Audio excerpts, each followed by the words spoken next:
జీవితంలో ప్రతి ఒక్కరూ విజయం సాధించడం కోసం ఎంతగానో కష్టపడుతూ ఉంటారు. వారు వారి జీవితంలో ఎంత కష్టపడ్డా సరే, వారు చేసే చిన్న చిన్న తప్పుల వల్ల, పొరపాట్ల వల్ల విజయం అనేది వారికి దక్కకుండా అయిపోతుంది. జీవితంలో అప్పటి వరకు వారు పడ్డ కష్టమంతా బూడిదలో పోసిన పన్నీరులాగా ఎందుకు పనికి రాకుండా అయిపోతుంది. జీవితంలో విజయం సాధించాలనుకున్న ఎవరైనా సరే ఈ వీడియోలో చెప్పబోయే మిస్టేక్ని ఎవరూ కూడా ఎట్టి పరిస్థితుల్లో చేయకండి. అదేంటో ఒక చిన్న కథ రూపంలో ఈరోజు మనం తెలుసుకుందాం. ఒకానొక అడవిలో ఒక టక్కరి నక్క ఉండేది. అది ప్రతిరోజు కూడా ఒక ప్రత్యేక రకమైన మాంసాన్ని తింటూ ఉండేది. అది ఆ మాంసాన్ని తింటున్న సమయంలో ఎటువంటి జంతువుని కానీ పక్షిని కానీ తన వద్దకు రానిచ్చేది కాదు. పైగా ఆ సమయాన ఎంతో ఉత్సాహంగా అటూ ఇటూ ఉరకలేసేది. దాని ఉత్సాహాన్ని చూసిన జంతువులు, పక్షులు ఆ మాంసమేమిటో తెలుసుకుని దాన్ని తినాలని ఎంతో ఉవ్విళ్ళూరేవి. కానీ ఆ జంతువులన్నీ ఎంత ప్రయత్నించినా ఆ నక్క వాటిని తన దగ్గరకు రానిచ్చేదే కాదు. దీన్నంతా చాలా రోజుల నుంచి ఒక గ్రద్ద గమనిస్తూ ఉండేది. అది కూడా ఆ మాంసాన్ని కాజేయడానికి ఎన్నోసార్లు ప్రయత్నించింది. కానీ ఎంత ప్రయత్నించినా ఏమాత్రం లాభం లేకపోయింది. ఇదిలా ఉండగా ఒకరోజు రోజులానే ఆ గ్రద్ద చెట్టు మీద కూర్చొని ఆ నక్క తింటున్న మాంసం కేసి ఆశగా చూడసాగింది.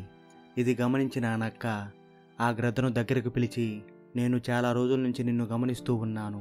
నీలాంటి మిత్రుడు నా జీవితంలో నాకు దొరికితే బాగుండు అని అనుకుంటూ ఉన్నాను. కానీ ఇంతలోనే ఈరోజు నువ్వు నాకు కనిపించావు. నువ్వు నాతో స్నేహం చేస్తావా?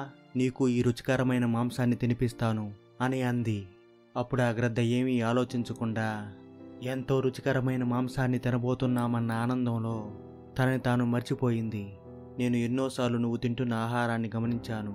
దాన్ని నువ్వు తింటున్నప్పుడల్లా ఎంతో ఉత్సాహంగా, ఉల్లాసంగా ఉంటున్నావు. ఇంతకీ ఏమిటా ఆహారం అని అడిగింది. అదే నా ఆరోగ్య రహస్యం. ఇప్పుడు నువ్వు నాకు మిత్రుడయ్యావు గనక అదేమిటో నీకు తరువాత నిదానంగా చెబుతానులే అని అంది. అయితే సరే, ఇప్పుడు నాకు ఒక చిన్న ముక్కివ్వు.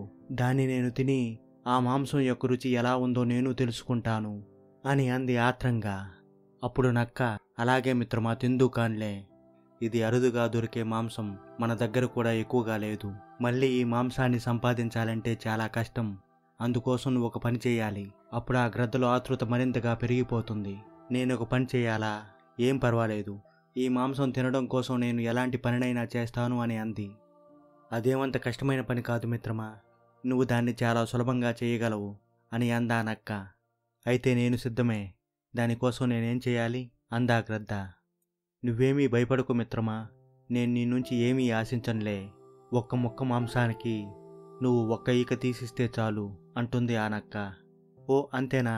ఇంత సులభమైన పనే? అయితే వెంటనే తీసుకో అని ఒక ఈకను తీసిస్తుందా నక్కకు.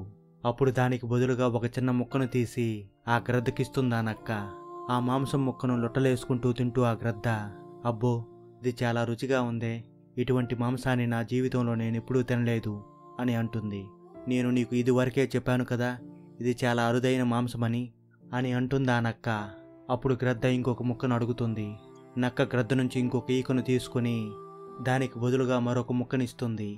ఇలాగే ఒక్కొక్క ఈకను పీకిస్తూ నక్క దగ్గర నుంచి ఒక్కొక్క ముక్కను తీసుకుని తింటుంది గ్రద్ద. కొంతసేపటి తర్వాత గ్రద్ద దగ్గర ఉన్న ఈకలన్నీ అయిపోతాయి. అది ఏమాత్రం ఎగరలేక అక్కడే పడిపోతుంది. గ్రద్ద అవస్థను చూసిన నక్క వెటకారంగా నవ్వుతుంది. అది అలా ఎందుకు నవ్వుతుందో గ్రద్దకు ఏమాత్రం అర్థం కాదు. అప్పుడు ఆ గ్రద్ద నక్కను అడుగుతుంది, ఎందుకలా వెటకారంగా నవ్వుతున్నావు అని. నేను ఎందుకిలా నవ్వుతున్నానో నీకు ఇంకా అర్థం కాలేదా అని అడుగుతుందా నక్క. లేదు మిత్రమా, నాకు ఏమాత్రం అర్థం కావడం లేదు. నువ్వు ఎందుకిలా నవ్వుతున్నావో అని అంటుంది అమాయకంగా. ఓసి పిచ్చి గ్రద్ద, నేను ఇంతకాలం తింటూ ఈరోజు నీకు పెట్టిన మాంసం ఏమనుకున్నావు అని అంటుంది. అది నీలాంటి గ్రద్దల మాంసమే. వేటాడి మాంసాన్ని సంపాదించుకొని తినగల సత్తా ఉండి కూడా దాన్ని ఏమాత్రం పట్టించుకోకుండా ఉచితంగా అంది వస్తున్న వాటికి ఆశపడి క్షణకాలంలో దొరికే ఇటువంటి వాటి కోసం నాలాంటి మోసగాలను నమ్మి బలైపోయిన నీలాంటి అమాయకపు గ్రద్దల మాంసాన్నే నేను ఇంతకాలం తింటూ వచ్చాను అని చెప్పి ఆ గ్రద్దపైన కూడా దాడి చేసి క్రూరంగా దాన్ని చంపేస్తుంది. జీవితంలో కొందరు కూడా ఇలాగే ఉంటారు. తమ శక్తియుక్తుల్ని ఏమాత్రం గుర్తించకుండా తమ లక్ష్యాన్ని, గమ్యాన్ని విస్మరించి దొరికే తాత్కాలికమైన ఆనందాలకు లోబడిపోయి తమ జీవితాల్లో తాము ఏమి సాధించాలనుకుంటున్నారో దాన్ని పక్కన పెట్టేసి తమ శక్తిని సమయాన్ని వృధా చేసుకుంటూ జీవితంలో సాధించాలనుకున్నది సాధించలేక పరాజితులుగానే మిగిలిపోతారు. మీ జీవితంలో కూడా ఇలాగే జరుగుతూ ఉంటే ఇకనైనా మేలుకోండి. మీ జీవితానికి ఏది అవసరమో, ఏం చేస్తే మీ జీవితం మారుతుందో గుర్తించండి. మీ జీవితంలో ఏది విలువైనదో, దేనికోసం దేన్ని పణంగా పెట్టాలో ముందు తెలుసుకోండి.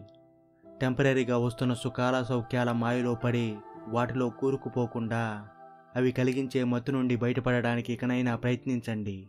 మీ జీవితానికి ఒక లక్ష్యాన్ని, గమ్యాన్ని ఏర్పరచుకొని ఆ లక్ష్యాన్ని చేరుకోవడానికి నిరంతరమైన సాధన చేస్తూ పోండి. ఒకానొక సమయానికి మీ లక్ష్యానికి మీరు చేరువవుతారు. అలా నిరంతరమైన సాధన చేసినప్పుడే విజయం మిమ్మల్ని తప్పకుండా వరించి తీరుతుంది. అప్పుడవుతారు మీరు మీ జీవితంలో విజేతలు.